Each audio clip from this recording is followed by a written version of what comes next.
घबराहट भी है और सतर्कता भी है। घबराहट इसलिए है कि जो अपील 1-1.5 महीने पहले आनी थी चुनावों के चक्कर में, वो अब आ रही है, और सतर्कता जरूर बरतने के इशारे किए गए। लेकिन एक मैं बात महत्वपूर्ण कहना चाहता हूं राजेश जी, केंद्र सरकार का एक मानक है, स्टैंडर्ड्स है, जिसे कैफे कहा जाता है, कॉर्पोरेट फ्यूल एवरेज फ्यूल और इकोनॉमी।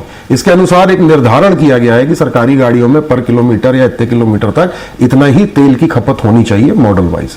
मैं मुख्यमंत्री मोहन यादव जी से कहूंगा, यदि वाकई उनके इरादे हैं बचत के, तो इस मानकों का पालन प्रदेश में अकेले करवा दें, बहुत बदलाव मिलेगा। और जब जनता देखेगी कि हमारे नेता, हमारे लीडर्स बदलाव कर रहे हैं, तो जनता भी उस पर काम करने लगी। जैसे आज मंत्री जी ने प्रतीकात्मक तौर पर बैटरी वाली गाड़ी से तो जरूर गए, लेकिन उस पीछे पीछे जो उनके सपोर्टर्स की गाड़ियां गई, उनके तेल की ईंधन की बचत कौन करेगा? फिर वो लौटे कैसे? अरे मंत्री जी की गाड़ी तो गई होगी, मंत्री जी की गाड़ी खुद गई है पीछे पीछे।